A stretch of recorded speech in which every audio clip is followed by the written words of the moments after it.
Hey everyone, welcome to my channel. तो ये है क्लास 8th की कार्डोवा पब्लिकेशन की बुक साइंस की, जिसमें हम कर रहे हैं chapter number 8 cell structure and function. इसके 2 पार्ट्स ऑलरेडी अपलोड हो चुके हैं चैनल पे और आज हम करेंगे सेल ऑर्गेनेलीज से। हमने कल यहाँ तक पढ़ लिया था जिसमें हमने इसका स्ट्रक्चर बताया था और जितने भी इसके पार्ट्स होते हैं जो कि इसमें प्रेजेंट होते हैं, सेल साइज, सेल शेप और पार्ट्स ऑफ द सेल, वो सब हमने पढ़ लिए थे। तो आज हम पढ़ेंगे सेल ऑर्गेनेलीज से। सेल ऑर्गेनेलीज क्या होती हैं? जो कि प्लांट और एनिमल सेल में प्रेजेंट होती हैं, जैसे कि माइटोकॉन्ड्रिया, राइबोसोम्स, साइटोप्लाज्म, ये सब क्या है इसमें प्रेजेंट है। गोल्गी बॉडीज़, एंडोप्लाज्मिक रेटिकुलम, आज इन सब के बारे में हम पढ़ने वाले हैं। तो पहला है cell organelles. Cell organelles are small structures scattered in the cytoplasm. Cell organelles क्या होते हैं? वो छोटे छोटे स्मॉल स्ट्रक्चर होते हैं, स्कैटर्ड मतलब फैले हुए, किसमें? साइटोप्लाज्म में। ठीक है। Various types of organelles present in cell perform different functions. Some of these are as follows. बहुत तरीके की सेल ऑर्गेनेलीज होती हैं जो कि अपना अपना फंक्शन परफॉर्म करती हैं। हर एक सेल ऑर्गेनेली का एक अलग फंक्शन होता है, तो वो वहाँ पर जाकर अपना फंक्शन परफॉर्म करती हैं। तो यहाँ पे हम कुछ पढ़ने वाले हैं, कुछ of the some of the cell organelles we are going to learn. So mitochondria, singular mitochondrion. Mitochondria क्या है? ये प्लूरल फॉर्म है, इसकी सिंगुलर फॉर्म होगी mitochondrion. These are small rod like structure found in all cells. Mitochondria जो है वो rod like structure होती है जो कि हर एक सेल में आपको मिलेगी, छोटी सी होती है। ये हम क्या करती है? ये सेल को क्या करती है? एनर्जी प्रोवाइड करती है एक्टिविटीज़ परफॉर्म करने के लिए। This energy is produced by the oxidation of food, that means respiration. जब ऑक्सीडेशन होता है किसी भी फूड का, उस टाइम पे ये एनर्जी रिलीज होती है। इसीलिए इसको power house of the cell भी कहा जाता है, क्योंकि ये क्या करती है? एनर्जी रिलीज करती है किसी भी एक्टिविटी को परफॉर्म करने के लिए। Vacuoles. These are sac-like structure. Plant cells have large vacuoles as compared to animal cells. तो वैक्यूल्स हमने देखा था। अगर आप देखो, एक हॉलो स्ट्रक्चर होता है जो कि बीच में प्रेजेंट होता है। ये क्या है? इस तरह का प्रेजेंट होता है। ये क्या है? वैक्यूल है। ठीक है। Compare to animal cell, plant cell में ये ज़्यादा बड़ा होता है। Vacuoles store soluble food waste and secretion of cell dissolve in water as cell sap. तो वैक्यूल्स का क्या फंक्शन होता है? ये सॉल्युबल फूड को क्या करता है? स्टोर करके रखता है, वेस्ट को स्टोर करता है, और जितने भी सिक्रीशन है सेल के जो कि वाटर में डिजॉल्व हैं, वो क्या करता है? उसको स्टोर करके रखता है, जिसको हम सेल सेप भी कहते हैं। Then endoplasmic reticulum. हम जितने भी सेल ऑर्गेनेलीज पढ़ रहे हैं ये सारे बहुत इंपॉर्टेंट है। कई बार क्वेश्चन पूछा जाता है कौन सा सेल ऑर्गेनेली है जिसको हम power house of the cell भी कहते हैं? तो वो है माइटोकॉन्ड्रिया। इसका क्या फंक्शन होता है? इसका क्या फंक्शन होता है? ये प्रोवाइड करता है एनर्जी एक्टिविटीज़ परफॉर्म करने के लिए। इस तरीके से काफ़ी सारे क्वेश्चंस पूछे जाते हैं। ठीक है। एंडोप्लाज्मिक रेटिकुलम में 2 तरह के एंडोप्लाज्मिक रेटिकुलम होते हैं। एक तो स्मूथ होता है, एक रफ होता है। लेकिन यहाँ पर आप नहीं पढ़ रहे हो, यहाँ पर आप सिर्फ एंडोप्लाज्मिक रेटिकुलम के बारे में पढ़ रहे हो कि ये एक नेटवर्क होता है ट्यूब्यूल्स का और चैनल्स का, जो कि एक सिंथेसिस, स्टोरेज और ट्रांसपोर्ट के लिए क्या करा जाता है, इस प्रोसेस में इन्वॉल्व होता है। ठीक है। इसका सिर्फ फंक्शन बताया गया है, ये नहीं बताया गया कितने टाइप्स के हैं। ठीक है। लेकिन आपको पता होने ज़रूरी है, एक होता है स्मूथ एंडोप्लाज्मिक रेटिकुलम और एक होता है rough endoplasmic reticulum. Now ribosomes. Ribosomes का क्या फंक्शन होता है ये अब देख लेते हैं। These are small granular structures scattered in the cytoplasm. These are sites of protein synthesis. Ribosomes का important function है, ये किस चीज़ की? प्रोटीन सिंथेसिस की साइट होती हैं, और ये बहुत इंपॉर्टेंट है क्योंकि इसके फंक्शंस पूछे जाते हैं। इनका कोई दूसरा नाम होता है वो पूछा जाता है, तो इनके फंक्शंस आपको पता होने बहुत ज़रूरी हैं। गोल्गी बॉडीज़ को गोल्गी अपैरेटस भी कहा जाता है।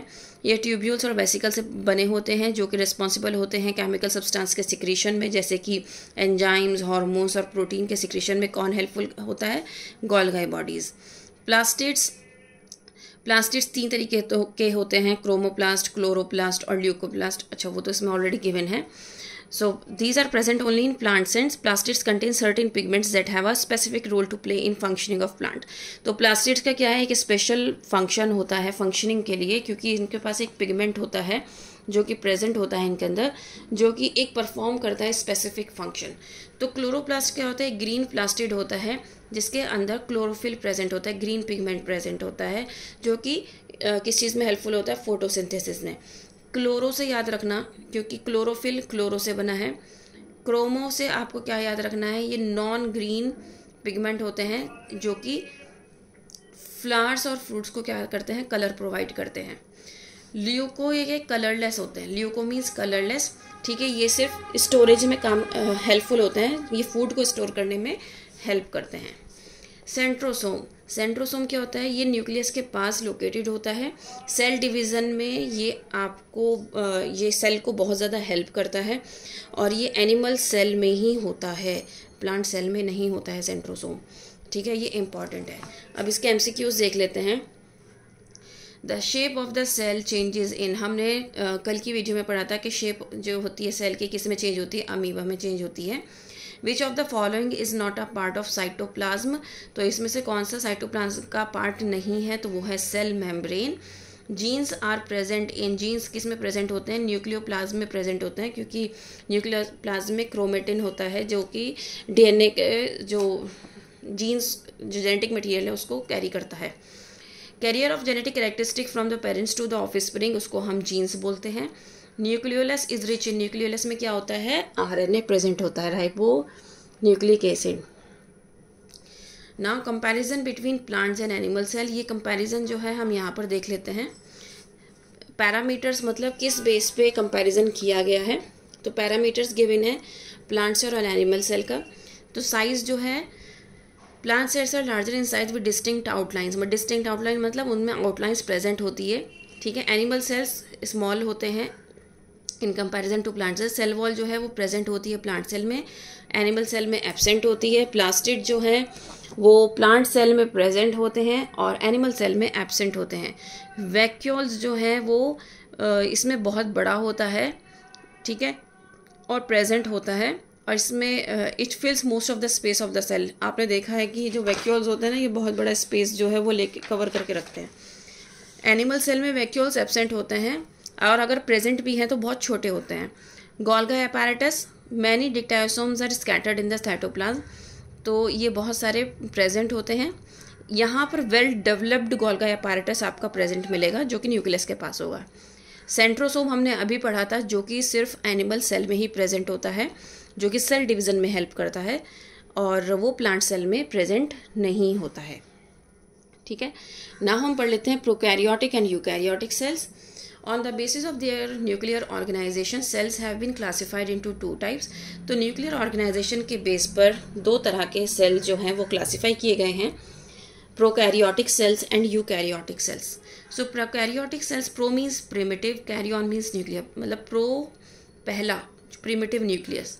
Sales which do not have a well organised nucleus, prokaryotic से याद रखना जो वेल ऑर्गेनाइज्ड नहीं होगा वो क्या कहलाएगा, आपका प्रोकैरियोटिक न्यूक्लियस कहलाएगा, क्योंकि इसमें जो है वो न्यूक्लियर मेम्ब्रेन नहीं होती है।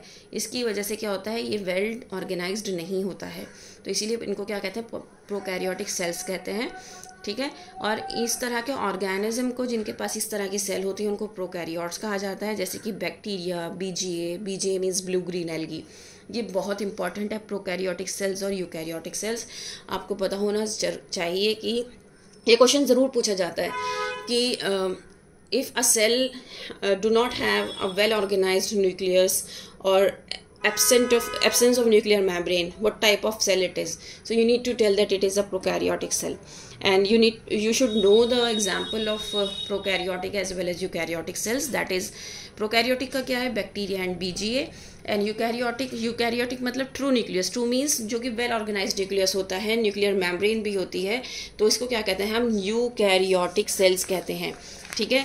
All organisms other than bacteria and BGA have eukaryotic cell, हम भी यूकैरियोटिक सेल्स में आते हैं, इसीलिए हम यूकैरियोट्स कहलाते हैं। प्लांट्स, एनिमल्स, फंगाई, प्रोटोजोआ, सिर्फ और सिर्फ जो प्रोकैरियोट्स में हमने दो एग्जाम्पल पढ़े हैं, बैक्टीरिया और बीजीए, इसको छोड़कर दुनिया में जितने भी प्लांट्स, एनिमल्स, इंसेक्ट्स जो भी हैं वो सब यूकैरियोट्स हैं, यूकैरियोटिक सेल्स हैं।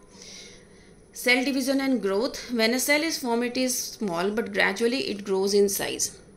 जब सेल फॉर्म होती है वो बहुत छोटी होती है, लेकिन ग्रेजुअली क्या होता है कि वो साइज़ में बढ़ती चली जाती है। एक सर्टेन साइज़ के बाद वो क्या करती है, वो डिवाइड होना स्टार्ट हो जाती है। ठीक है, उस ड्यूरेशन में जब वो डिवीज़न हो रहा है, जो न्यूक्लियस होता है जिसके पास सारा आपका जेनेटिक मटेरियल होता है वो भी डिवाइड होता है, वो भी स्प्लिट होता है। पहले आपका एक सेल था, एक सेल से वो 2 में डिवाइड हुआ, तो जो न्यूक्लियस इस एक सेल में था वो 2 में चला गया, वो न्यूक्लियस है ना। और फिर साइटोप्लाज्म भी क्या होगा, वो भी डिवाइड होगा। इसी तरीके से इसी प्रोसेस को क्या कहा जाता है, सेल डिवीज़न कहा जाता है। इस सेल डिवीज़न में हमने क्या किया, इस सेल डिवीज़न में एक सेल से क्या बनी, 2 सेल बनी, तो दैट मीन्स ये 2 डॉटर सेल बनी। ठीक है, cell division is responsible for growth of organism. Cell division किसी भी ऑर्गेनिज्म की ग्रोथ के लिए इम्पॉर्टेंट होता है, क्योंकि ये जितनी भी डेड और डैमेज्ड सेल्स होती हैं उसको रिप्लेस करके ग्रोथ में हेल्प करता है। अगर आप देखो, एक इन्फेंट जो होता है, एक न्यू बॉर्न बेबी जो होता है, वो ग्रोथ करता है। आप खुद देखो, आप अपना हर साल बर्थडे बनाते हो, है ना, बर्थडे मनाते हो ना, तो आप क्या कहते हो, मैं इतने साल का हो गया, मैं आज 13 ईयर्स का हो गया, आज मैं 14 ईयर्स का हो गया, है ना, ऐसे करते हैं ना। तो उस एज के साथ साथ आपकी ग्रोथ भी तो हो रही है ना, आपकी बॉडी में बहुत सारे चेंजेस आ रहे हैं, आपकी हाइट भी बढ़ रही है। तो ये जो सारे चेंजेस आ रहे हैं ये सेल डिवीज़न की वजह से हो रहा है। ठीक है, आपकी बॉडी में जितनी भी डेड और डैमेज्ड सेल्स थी वो क्या हो रही हैं, वो रिप्लेस हो गई न्यू सेल से, और जिसकी वजह से आपकी जो ग्रोथ एंड डेवलपमेंट है उसमें कोई डिफरेंस नहीं आया, कोई फ़र्क नहीं पड़ा, और आपका जो ग्रोथ एंड डेवलपमेंट है वो प्रॉपर वे में हुआ। ठीक है, तो जब ग्रोथ एंड डेवलपमेंट की हम बात कर रहे हैं तो हमें ये भी पता होना चाहिए कि जितने भी जो डैमेज्ड और डेड सेल्स होते हैं वो हमारी बॉडी से हट जाते हैं, रिमूव हो जाते हैं, और नए सेल्स बनते हैं जो कि हमें आगे बढ़ने में, ग्रोथ में हेल्प करते हैं। Millions of cells die and are replaced every second in our body. ठीक है, some unicellular organisms like bacteria and amoeba reproduce through cell division. कुछ unicellular organism भी हैं जो कि सेल डिवीज़न से रिप्रोड्यूस होते हैं, वो है बैक्टीरिया और अमीबा। तो ये बहुत अच्छा एग्जाम्पल है, ये आपको याद होना चाहिए। मल्टी सेल्यूलर का तो आपको पता ही है कि हम सारे ह्यूमन बींग्स मल्टी सेल्यूलर में आते हैं, लेकिन अगर यूनिसेल्यूलर का आपसे पूछा गया तो आपको पता होना चाहिए बैक्टीरिया और अमीबा इसका एग्जाम्पल है। नाउ यहाँ पर इसका कॉन्सेप्ट मैप है, वो एक बार देख लेते हैं। कॉन्सेप्ट मैप इंपॉर्टेंट होता है चैप्टर का, जब हम चैप्टर समझ लेते हैं। तो हमने सेल्स के बारे में पढ़ा, इसका बेसिक फंक्शन पढ़ा, माइक्रोस्कोप का पढ़ा कि हम इसको माइक्रोस्कोप से देख सकते हैं, कंपाउंड और इलेक्ट्रॉन माइक्रोस्कोप के बारे में पढ़ा।